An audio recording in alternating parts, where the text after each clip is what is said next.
Assalomu alaykum akalar, mana qaranglar, mashina derski bo'lib turibdi-yu, qop-qora tonirovkalar bilan qani iloji bo'lsa ruxsat bersa, shunday mini yursiz.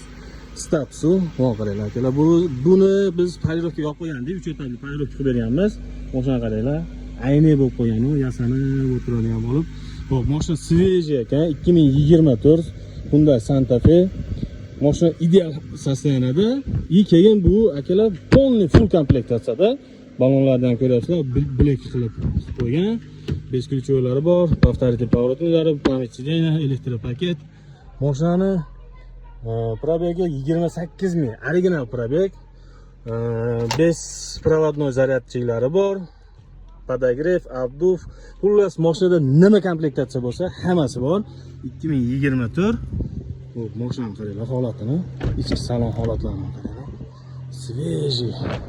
Kim olsa ham maza qilib minadi. Dadasigami, ota-onasiga sovg'a qilgani ham zo'r ekan, o'zi minib yurgani ham zo'r status beradi. Xo'p, buni puliga kelsa 38 ming dollar deyapti. Egasi nomerini qoldiraman. Bizdan aloqaga chiqsalar, normalniy skidga qilib beradi. Assalomu alaykum va rahmatulloh.